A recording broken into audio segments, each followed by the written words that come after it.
Hello, everyone. My name is Danny, and I'm so excited to welcome you to this very special event Girlhood and Impact Finding Your Extraordinary Potential in the Ordinary Moments. I believe that every girl has extraordinary potential, and as a girl myself, I know what it's like being put inside a box. But imagine what would happen when girls are put in the lead and given the space and education needed to make their voices heard. Women would be able to be represented everywhere. They'd be leaders, athletes, doctors, just anything that any other person would dream of being. Currently, I am the community engagement intern at She's the First, which is an organization that is fighting for a world where every girl can choose her own future. We're honored to be hosting this event today and celebrating International Women's Day with all of you. And in a moment, I'm going to welcome our first two speakers for today. But first, I want to let you know that we'll be taking some questions via the live chat at the end of the event. So get your questions ready. We'll also be announcing the winners of a few copies of the books Impact and Girlhood, written by our featured guests today. So now, to get us started, I'm excited to introduce Michaela. Hi, my name's Michaela, and I'm an advocacy intern at She's the First, working to center and uplift girls' voices. Today, I'm going to interview Masuma Ahuja, author of Girlhood. Masuma is a freelance journalist reporting on gender, migration, and human rights. She was previously a producer at CNN and a national digital editor at the Washington Post. She uses words, photos, and emerging media to report and tell stories about gender, migration, and the impacts of politics on people. Her projects have ranged from long-term form stories to sending disposable cameras to women around the world to document their days, to crowdsourcing voicemails from Americans about the impact of the 2016 election on their lives. She was a part of the team that won the Pulitzer Prize in 2014. Welcome, Masuma. Thank you so much for having me. I'm so excited to be here. So to start off, throughout your book, Girlhood, you emphasize how important it is for girls' stories to be written from their perspectives. What happens when girls' stories are told from the perspective of men or not told from their own perspective? We're all the best people to tell our own stories, right? We're always going to know our own lives best. So it just makes sense that girls' stories are told by girls themselves, because if anyone else is telling their story, then they're not going to know as much about just the day-to-day facts of their lives, the forces they might be fighting back against, how they spend their time, how they spend their hours. And when other people tell stories of girls, we only get a filtered view because they ask certain questions about what they want to know about, and those are the only questions that are answered. So it's not girls who are in the lead, so we just know less. Yeah, absolutely. And going off that, you described Girlhood as capturing what life looked like right before the pandemic. So what do you think would have been different if this project had explored girls' lives during the pandemic?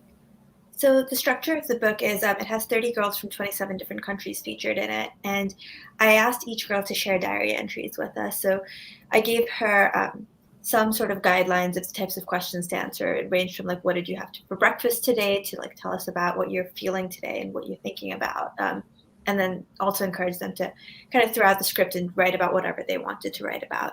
And life looked very different for everyone before the pandemic, because girls were going to school, they were going to work, they were meeting people. Life, just like the structure of day-to-day life, looked different. And during the pandemic, girls everywhere have had to stay home. There's here that millions of girls will drop out of school because of the pandemic. They've taken on, in lots of places, girls have taken on additional domestic labor, so they're doing a lot of work at home. They're expected to do more at home. They're seeing less people outside of their households just because they're stuck at home in the pandemic. So just the structure of life would look very different. And the types of things they're feeling as well that they would have shared with us, I imagine, would be different, because people everywhere are dealing with a lot of isolation right now and feeling kind of cut off from the world, and girls are no exception from that. So it would have been a very different kind of book. Mm-hmm. Yeah, going off that, do you still keep in touch with any of the girls from the book, or have you been able to follow up with any of them to see if they've achieved the goals they set out before the pandemic? I am in touch with a lot of the girls, and the book launching was like a very good excuse to check back in and see how things are going and get copies to all of them. I mean, what they captured in the book is really what life looks like, and goals are ever changing, ever evolving, right? So it's been 2 years since they wrote their diary entries. Most of the girls wrote about what life looked like in the early part of 2019. So people have like moved up grades in school. Some of them have started college. Some of them have had to move countries, move cities, move towns, move schools. All of that is happening, but it's not like it's been like 20 years. So I can go back and say, have you achieved your goals? It's more just like, this is what life looks like now. And sometimes goals are changing and shifting, where one of the girls, Mandisa from South Africa, she wanted to become a lawyer, and she was very set on that. And I chatted with her a couple of weeks ago now, and she's starting university soon. She was 18 when I talked to her for Girlhood, and she said, oh, the pandemic started and I was spending a lot of time at home watching TV, and we all were. And I realized I didn't actually want to become a lawyer. I wanted to go and study screenwriting. So that's what she's doing instead now. Or another girl from the book who lives in Cambodia, she went to Australia to study and be in high school, finish high school there. And she was in Australia when the pandemic started. So she was cut off from her family, living on another continent, which is like hard enough and scary enough in normal times. And then just like in a pandemic when you're completely isolated, much more difficult. And she wanted to become a doctor and study medicine, but just the combination of financial strains that come with the pandemic on everyone and life changing, she decided to study. She's doing a bachelor's in health sciences and wants to go into nursing now. And instead of like starting college and like doing the freshman year experience, she decided to go back to Cambodia and study virtually for a year until she can go back to Australia so she could spend time with her family. So just life changes, right? In 2 years, like it's not enough time to necessarily like look and say this is what you've achieved, but you get a sense of like, oh, life is still happening for everyone. Yeah, for sure. And my last question is that people often use the quote, well-behaved women rarely make history. So do you think Girlhood, in exploring the less traumatic and more ordinary aspects of being a girl, challenges that notion? Well, I think that's a really good question. So I think part of the problem that we have in like how girls' stories are told by media is that we only focus on high points or low points, and we just like have no concept of what life looks like, and that can be really alienating. At least it was for me as a girl growing up, where I was just like, my life doesn't look like anyone's because I'm not achieving this high level of anything, and also like I'm not facing horror, and like where are stories like mine? Is there anyone like me out there? And I think understanding that you are not the only one and that there are other people like you who are dealing with the same types of things that you're dealing with just helps you recognize that like there is space for you and your voice matters. So I think that's the starting point for this book. And then in terms of well-behaved women rarely achieving history, I mean, hopefully like with She's the First, with books like Impact and Girlhood, we start pushing the needle a little bit forward so that we don't need women to like dismantle all the systems all the time to make a difference and to make a change. Like you can do that within your own community. You can do that just by taking up space and being heard in spaces where your voice doesn't generally get the microphone, right? That can be a beginning. It doesn't always have to be the big things. Yeah, I really relate to that. So Masuma, thank you so much for speaking with me today and sharing your work on Girlhood. Where can the audience find more about you and your book? You can buy the book wherever you buy books, and then you can follow me. My full name is Masuma Ahuja, and I'm also launching a venture kind of aligned with Girlhood the book, where it's going to be one side is storytelling workshops to give girls the tools to tell their own stories around the world, and the other side is working with them the girls will work with mentors to really like workshop their work, to cultivate their talent, and to give them a platform to publish it. So that you can follow at Girlhood Stories on Instagram or girlhoodstories.com. Sign up for a workshop if you are a girl yourself, or if there are girls in your life who you think would be interested in it. Thank you so much. Now I'm excited to introduce Kyra, who will be interviewing Christen, Brandt, and Tammy Tibbetts about their new book, Impact. Welcome, Kyra. Hi, thank you so much, Michaela. And for everyone watching, Michaela and Masuma will be back in a few minutes to talk about how we can all make an impact for girls together. So, hello everyone. My name is Kyra, and I got involved with She's the First after my friends and I established a high school chapter at Singapore American School. Now I am a member of the Girls Advisory Council, and I'm so excited to be here with you all. Today I'm going to be interviewing Christen Brandt and Tammy Tibbetts, who are the co-founders of She's the First and the authors of a new book called Impact. Welcome, Tammy and Christen. Hi, Kyra. Thanks, Kyra. Yes, thank you so much for being here. So my first question for the both of you guys is, prior to Impact's inception, did you ever imagine yourselves as published authors? What did you read, watch, and or listen to as inspiration? So the secret answer to this is that ever since Tammy and I started She's the First, and I think you might know, but for anyone who doesn't, Tammy and I actually started out as journalists, and our backgrounds are in journalism. And ever since we started She's the First, every time we came across a challenging situation, a funny situation, or we overcame some kind of big barrier with the org, we actually had a secret Google Drive folder where we named chapters of our future book, just in case. So it's always actually been something that we had in the back of our mind. But as we approached the 10-year anniversary of She's the First a few years ago, Tammy came into work one day and sat down in her chair and then spun it around to look at me. And she said, I think now is the time. I think we write the book now. And I was like, great, let me pull up the Google Drive because I have all these great titles. But, we have always been really inspired by the stories of the women and girls that we work with and the way that not only they, but also the many volunteers and campus chapter members have found their own way to embody their North Stars and their own way to achieve impact. And so that's where I think the book that we eventually ended up writing, Impact, really fit into the inspiration that we had kind of a steady drip of just through the privilege of leading She's the First.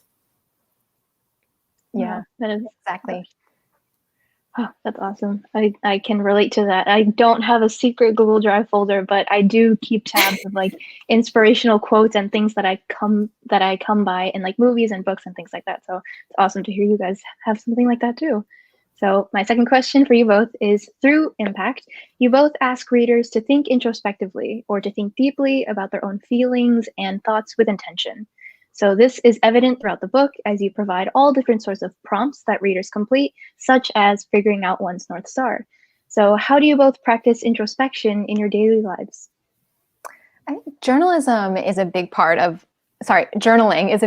both of our lives. And we live in such a digital world that there's something really peaceful about cracking open a notebook and making the time, for me, it's generally on the weekends, to really reflect on how I'm feeling and document that so that when I'm having low days, I can flip back a few pages and see when I was having really high days and great things were happening. Another a practice that I do is I have an app on my phone called Shine, and it prompts me every morning to check in. And that's really fast. You could do it in just a couple minutes. It asks you to pick how you're feeling and just choose some words so that you can check in with yourself before you get started with your day, so that if maybe if you're a little stressed or anxious, what could you do throughout the day to take breaks or to give yourself pep talks so that you can get through it? Wow. That's awesome. I like the use of the multimedia between physical and using apps. I mean, even the little things really matter. And so for number 3, one of the many reasons why people enjoy your book is because your voices are genuine. You manage to connect with the reader, even if they've never heard of you guys or if She's the First before. So how has She's the First helped to strengthen your own voices and center girls' voices all around the world? We could hold, I think, an entire conversation around just this one question and kind of the ways that we influence one another and the way that the various people who've been involved in She's the First over the years have influenced the voice of She's the First. I think with the book itself, one thing that's interesting is that when Tammy is writing, something for herself, or she's just writing as Tammy. She has a very distinct style from me when I'm writing something. But because we've worked together for so long, when we write together, we have this kind of third distinct voice. And I think if you have read the book, you probably see that come out, where there are moments and there are times where you might be able to see more of my style or more of Tammy's style. But for the most part, we've been able to kind of merge what I think are the best parts of what we each have to offer. And I think that She's the First has operated in much the same way. Now that we've been around, it's been 11 and change years. We've had so many influences from girls around the world, feminist mentors and activists around the world, organizational leaders, staff members, interns, who have all really contributed different pieces of style and approach to the way that She's the First works and to the way that the She's the First voice operates. And that's something that we've actually worked on through the years, is thinking about what is the voice of She's the First, because it isn't any one of us. It isn't any one person. It's really been informed by the voices of all of these incredible, especially girls and women, who've been part of this movement along the way. And Kyra, you're on the Girls Advisory Council now, which is relatively new, but that's another big way that we pull in the voices of girls and hopefully, echo that back out so that you see all of these kind of reflections and ideas and approaches and the spirit of the thing reflected in the way that She's the First talks to the world. Sure. Wow. My goodness. That's great. My goodness. And so, I guess just on that topic of still community and thinking about everyone's voices and who's been a part of She's the First and helped to build it up. One way that She's the First kind of builds communities of passionate individuals on a local level is through chapters established in high schools, universities, and colleges. And so how do you think chapter leaders and members can utilize impact in order to build themselves up and build themselves up on an individual and on a group level? Well, She's the First campus community members are already extraordinary change makers because, as this event is titled, they've found countless ordinary moments in their lives to engage their friends and their families and their neighbors in contributing to She's the First and introducing why they should care about these global issues and how those tie back into the local immediate issues around them.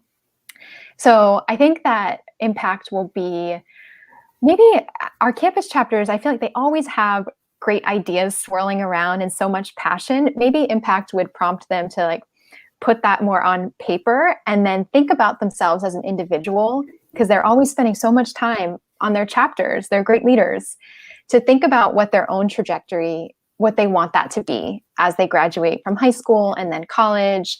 How do they choose or articulate their North Star, their guiding light for the world they want to live in, and being thoughtful about how can that integrate into their life, into their career as they get older, and setting goals that, as Masuma was saying earlier, can evolve over time, but where they can check back in on and be thoughtful about building the support network that will be there for them. She's the First will always be part of that support network, but who else do they want in their lives to support them on that journey of creating the world they want to live in?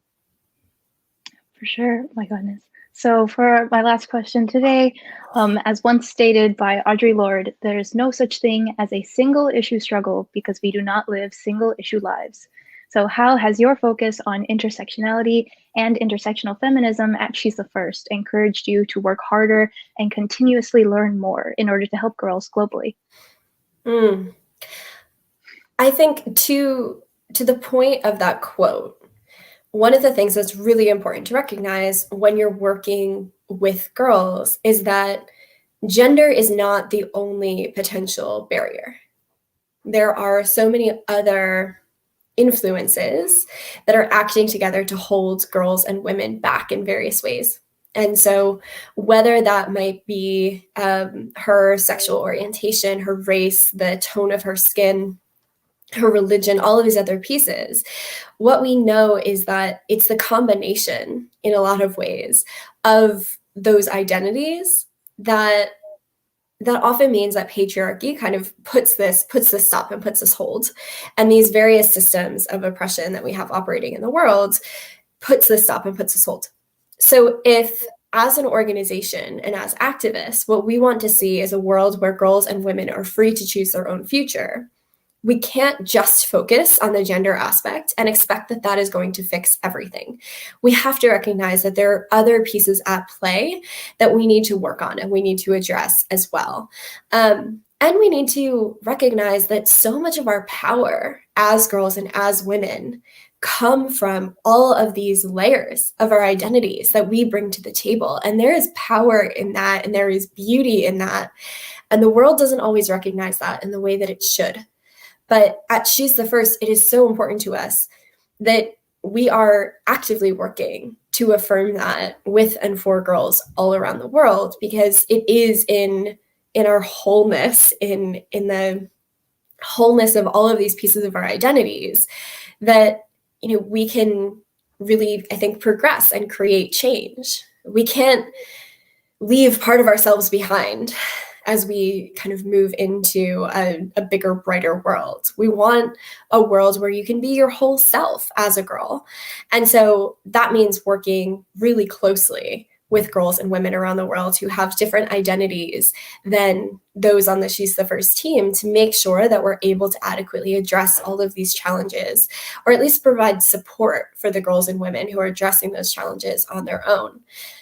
One of the most powerful pieces, I think, of She's the First is part of what we were talking about earlier, that movement approach and having the input of so many girls and women, having the Girls Advisory Council, having not just the voices of girls around the world incorporated into She's the First, but their votes, their power. Last year we added girls to the board of She's the First because we want to make sure that the organization itself is steered by and guided by real girls and the real needs of girls and women in today's world.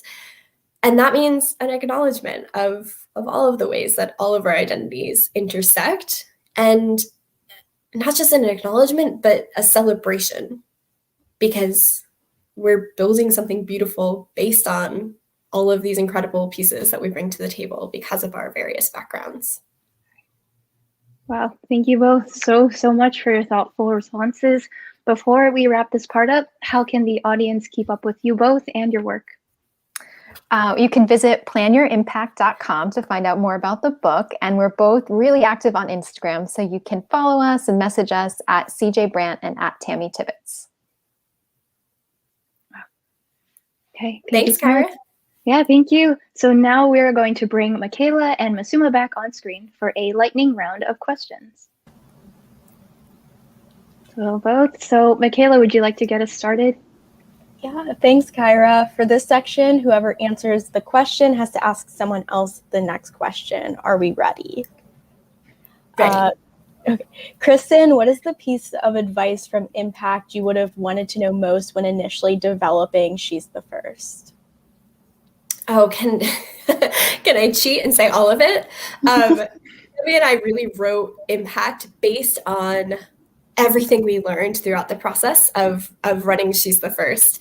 So if I had to pick one thing, though, I think it would be that there are always going to be people who tell you what you should do. And there are always going to be people who tell you how to do it better. But there are almost always the people who are not doing anything themselves. And so you just have to let those shoulds go and focus on what you know you can do and what the people who love and support you are telling you that you can do. So I wish that we had that piece of advice to just let the naysayers go out in one ear and out the other. Okay, so I popcorn now to someone else, right? Yeah. Okay. So Kyra, where in your life growing up as a girl, where do you wish that you had more power? Well, personally, I feel like I wish I had more power in situations that continuously try to put girls down and really justify their inferiority. So now I'm a college student and I major in a female-dominated subject. And I feel very fortunate to be in that position, to be able to do so, and to not have to constantly feel on edge in that sense. But countless other girls are not granted these privileges. In various other settings, I have felt judged because of my gender and my gender expression. And even when I am empowered to be myself and be there for others, that does not really automatically translate to me being granted power. So I still catch myself having that internalized societal messaging whose sole purpose really is to bring girls like me down. But through it all, there is so much strength and there's so much joy in being empowered through my friends, my family, peers, and the communities I belong to. There are many settings in which girls are notoriously perceived as inferior, and that really needs to change. No one should be ingrained with the notion that they are powerless. So, Christen, thank you for that, and I will popcorn to Masuma. So, Masuma, Girlhood has been created in a way that lets readers take a peek into teenage girls' lives from all around the world. All of them have voices and stories that are unapologetically their own. So, if you were to ask to take part in a book like this one as a teenager, what would you have felt comfortable sharing? Such a good question, Kyra. It's actually funny because I've moved around a lot, and somewhere along the way I've like thrown out all my journals from my teenagers, and now like as an adult who's put this book together, I'm just like, why did I throw them out? Why did I think they weren't like necessary to save? But I saved like notes from college classes because they felt like more important, and someday I would like go back and read economics. Obviously not.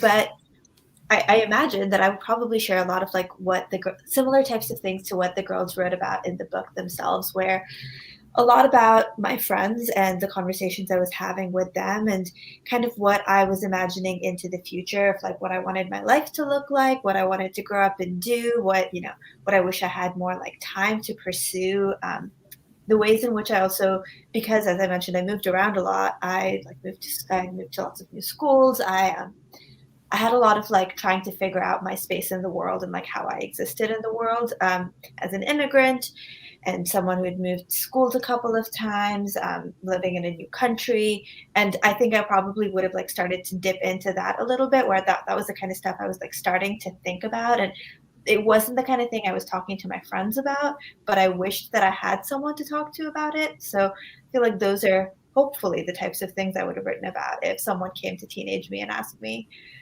to participate in something like this. So I asked someone a question. All right, Michaela, I'm sitting here talking about like what girls' lives look like, and what I'm hearing from girls, and you're a girl yourself. So I was wondering, for you and girls in your community, what do you wish that adults knew or understood about what it is to be a girl right now? And what do you wish that we adults heard more of? Like, what message would you have? There's definitely a lot, but to draw on a specific experience at my school, girls are really underrepresented when it comes to leadership, whether it be student council or clubs or internships. It's really hard for girls to get ahead, even if they're participating. And this leaves us at a really severe disadvantage when it comes to college applications and grad school and just general professional trajectory. And a lot of schools just claim it's a meritocracy, but clearly girls are being passed over for positions that they're qualified for. So in response, girls at my high school started a group mentorship program at our middle school to encourage young girls to feel confident leading in academic and professional spaces.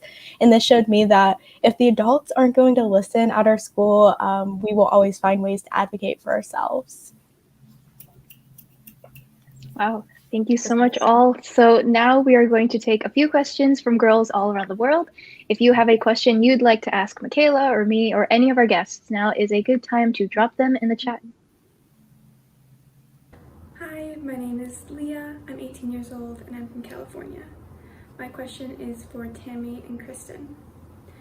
I often find that when looking back at my accomplishments, there are clear role models that help me along the way.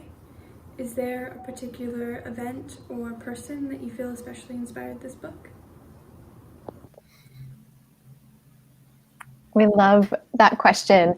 Role models don't need to be older than you. And I think Christen and I draw so much inspiration from the girls that we've had the honor of working alongside the past 11 years of She's the First. I mean, the dedication in the book is to them.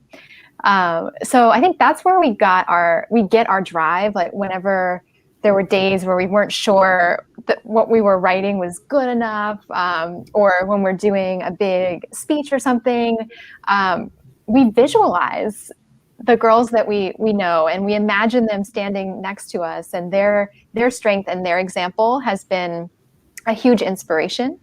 And I think it was just when that 10-year anniversary was coming up for She's the First, that's when it was really setting in that we kind of had to overcome, we talk a lot as girls and women about imposter syndrome, but we just had to overcome kind of that self-doubt that even we get, and recognize like we have something to share. We have these lessons, we have these tools that we've honed with our community, and we can't possibly sit down with every single person who asks us for guidance on how they can make a difference. So that inspired us to put this book together so that we could reach more people with the philosophies and the practical skill sets that we've learned through She's the First.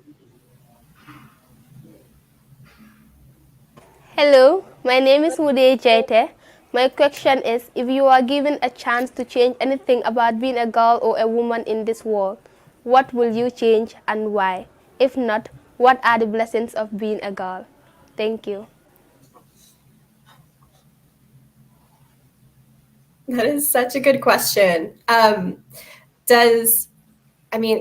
or Michaela, do you want to kick this one off? Michaela, do you want to go? If not, I can go first. I'll go. I definitely try to be a little bit more optimistic, and it's really easy to be optimistic seeing how much power and strength there are in women serving in leadership today. I mean, especially after seeing Kamala Harris get elected, it really does reaffirm to me that there are going to be obstacles inherent to being a girl, but that doesn't mean that we don't have everything we need to overcome those. At the same time, we shouldn't have to have those obstacles, but if we are going to have them, I don't think there's anyone better suited to overcome them than strong, independent, amazing women and girls. Yeah, for sure. I mean, when I was hearing that question, the first thing that really came to my mind was just this idea of being hopeful. Because for me, like, as I mentioned before, I'm currently in college and I'm majoring in education. So I do want to become an educator. And historically, the field has been, female dominated. And that is so empowering to kind of just see all of that history and all of the work that has been done to kind of get to this point of, teachers being empowered to serve their communities, improve the quality of the overall profession. But for me, it's like, that hopeful energy and just all of the inspiration that comes from all these amazing women. I mean, I'm not sure, kind of as you said, Michaela, there are still many inherent problems that come with being a girl or a woman in this world, but there is also still a lot of hope, and there's a lot of action that we can take on an individual and a collective level.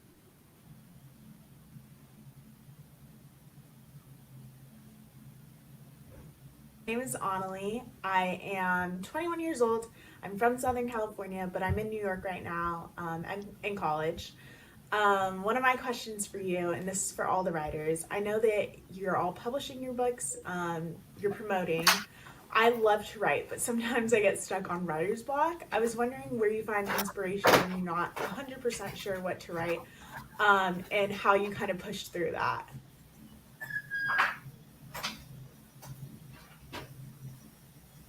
Masuma, do you want to go first?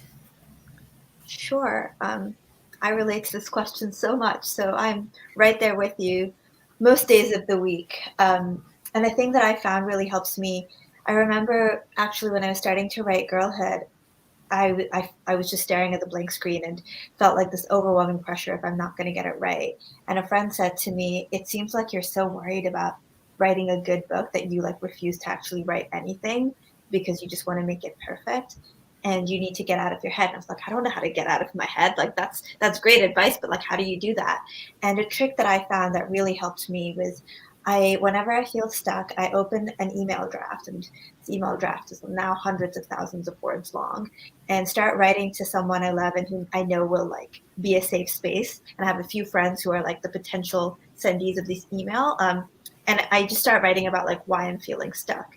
And generally it's like 3 paragraphs of how I'm so stuck. I have nothing to write. Like writing is so difficult. I don't know why I do this. And then eventually I get to what I actually want to say. And I know it's not going to go anywhere, so I can write it and it's okay. There's no judgment there. And I start writing what I want to write.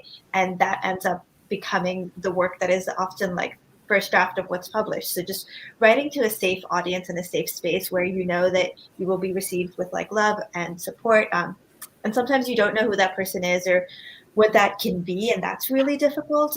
When I hit that point, what I like to do is I'm a list maker. That's how my brain works. Is I make a list of all the things I don't want to write about, and generally making that list just like kicks the block a little bit, where I have to actually like write the words out, and it pushes you to a point where you start thinking, okay, maybe there is something here. What about you guys? My number one tip is to write a book with your work wife who will like keep you on track. But barring that, one of the things that has always worked for me is that the more I'm stuck by myself in front of a screen, in front of a notebook, trying to come up with something to say, the more I feel like everything I have to say is useless and uninteresting. And so what I'll do is have a conversation with a friend and start to talk through some of those concepts that, okay, you know, this is a chapter I know I want to talk about perseverance or resilience. And start talking to those friends who are really great at sparking ideas and sparking conversation and see where it goes, and essentially have the article or the chapter or the piece that you're trying to write in conversation form, so that you can start to pull out some of those threads and some of those metaphors and articulate what you want to say out loud. And then it becomes easier to put it onto paper, because now you're excited about the thing that you have to say, because you're feeding off this energy that you and your friend just had back and forth. I think the other like favorite thing was Tammy wrote at the top of all of our rough drafts in like size 80 point font, like just write it. It doesn't have to be good. Just keep going. Exactly, which is a mantra from the book. And sometimes like the delete button on your keyboard is so evil, because as you are getting stuff out, you are self-editing, and you can't self-edit and write at the same time. So that's what actually when I would turn to an old-fashioned notebook to just get words out without being my own critic at the same time. So get out of your own way, and it's always easier to edit once it's on paper. Yeah.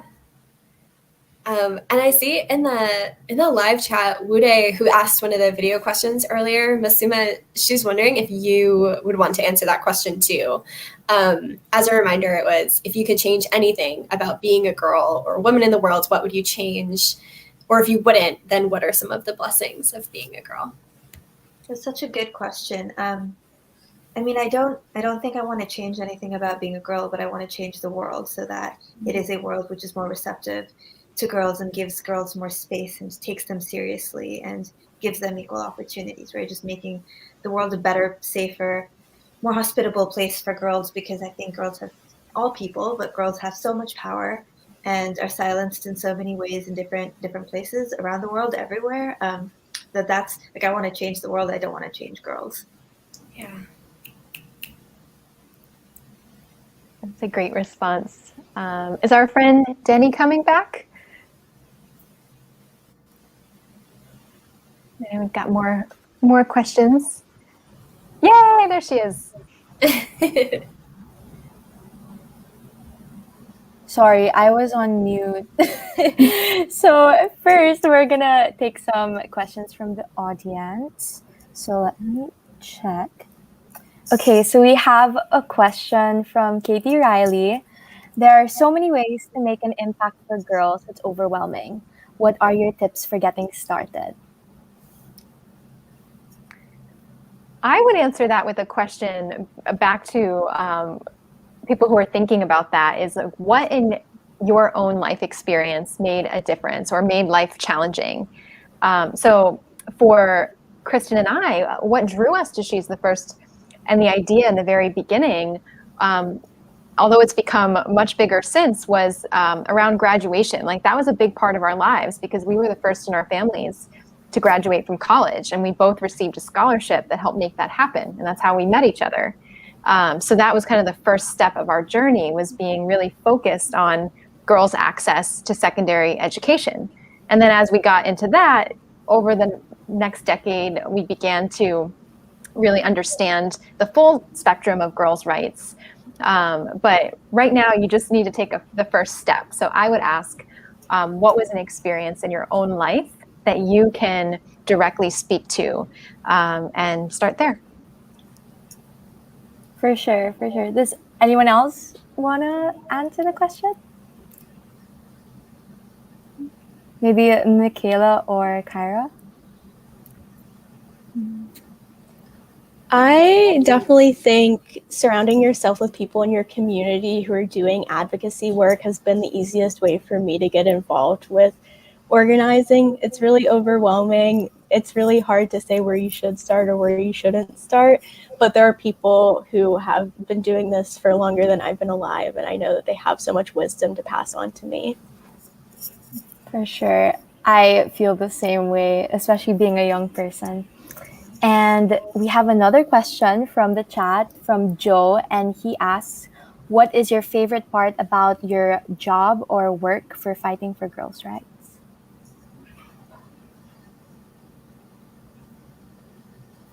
Anyone can answer. Masuma, would you like to go first? Sure. Favorite part is honestly just getting to talk to girls all the time. That's just fun. It's not a very inspiring answer, but I really enjoy talking to girls in different places and talking to people like all of you. And that my job as a journalist is a lot of just getting to spend time with people and learning about their lives. And I think we can't change things unless we understand how people live. And it's really wonderful that people share their lives with me, and I get to understand what different girls are thinking about in different places. Christen or Tammy, would you like to answer? Sure. I think similar to Masuma, just the fact that we do get to meet girls and women all over the world is an incredible privilege, and just such a easily the favorite part of my life. But I think also getting to know girls who come into their activism, who come into their power, who come into their voice, and getting to see that journey and getting to see those moments where girls and women really light up, either on the stage or, doing a skit within their community or leading a new initiative. Those are the moments that I think it just reminds me of almost like the Olympic torch. Like when you see a woman light up in that way, fighting for what she believes in, it lights you up. And then you go out and you do your thing. That lights up someone else. And I think that there's just such an incredible amount of power and energy in getting to see that happen. Mm-hmm. Yeah, and being the firsthand witness to those moments, that the sparkly moments, like our 10th anniversary event, we saw 5 young women up on stage telling their story, and being there in the wings of that stage and just watching them own it and captivate this room of a few hundred people was magical. Or getting to watch a graduate meet former First Lady Michelle Obama, or appear on a TV segment. These are all moments of visibility that are so exciting because we get to see behind the scenes how hard they work to earn those moments and how they deserve so many more of them. Yeah, for sure. Especially making those ordinary moments extraordinary. Exactly what we're talking about right now. And for our last question, we're going to do a little rapid fire. So, what is one way you hope the world is different for girls by this time next year, or International Women's Day 2022? I think to kick it off, let's start with Masuma. Sure. Such a big question. I mean, I hope the whole world is better, right? But that probably isn't going to happen in 1 year. I hope that we've heard from more girls, and more girls are given space or have taken up space to talk about their lives and what they want the world to look like, and that we're paying attention to more girls. Yeah, for sure. How about Kyra?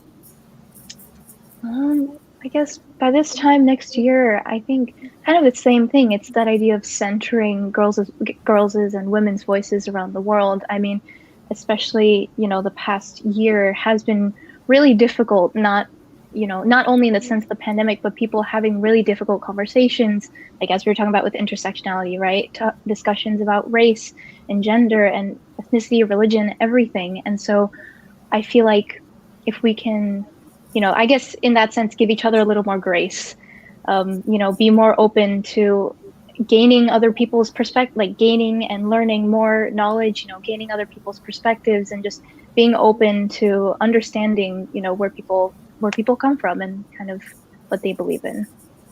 For sure. I feel the exact same way, and I hope for the same. How about you, Michaela?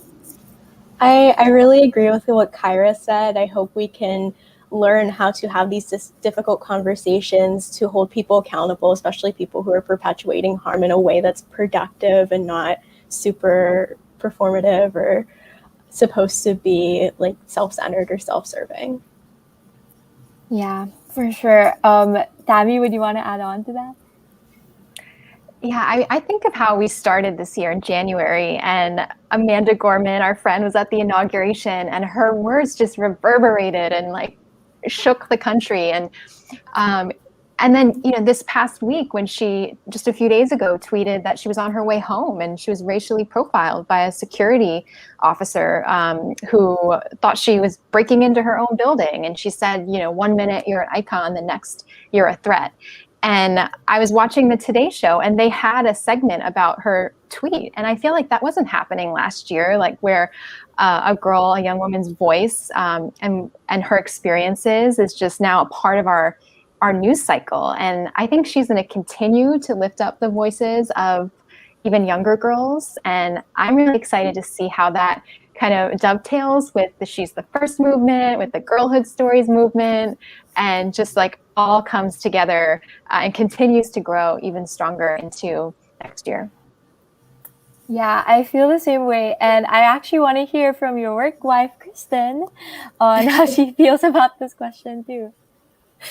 Because of course I have to follow that up. That was the perfect end note. For me, to get really specific about it, I think one of the things that we learned and that we saw and that was proven throughout the COVID-19 pandemic is that access to technology is no longer a luxury. It's really now an educational necessity if we want to see students, and particularly girls, continue to achieve within their education. And so one hyper-specific thing that I hope happens by this time next year is that there is an acknowledgement that access to technology and access to internet are a given, and that collectively on a global scale, we're working to make sure that girls have access to those tools. Yeah, I feel the same way. And for me, I think answering this question, I think girls' representation is really important to me, because when I see someone like me, or if another girl sees someone like her represented, she feels inspired or empowered to step up and do the same. And I feel that every year, little by little, even if it's baby steps, we get those little steps towards representation for girls in STEM, in leadership, in sports, and arts, wherever it may be. So yeah, that's me. That's my answer. Great Thank you so much, everyone. Yeah, thank you. We are almost out of time for today. I don't want this to end, but I do want to thank Masuma Ahuja, Christen, Brandt, and Tammy Tibbetts for sharing their wisdom with us and for being powerful advocates for girls everywhere. So thank you. Thank Aww. you. Thank you. Thank you. Bye.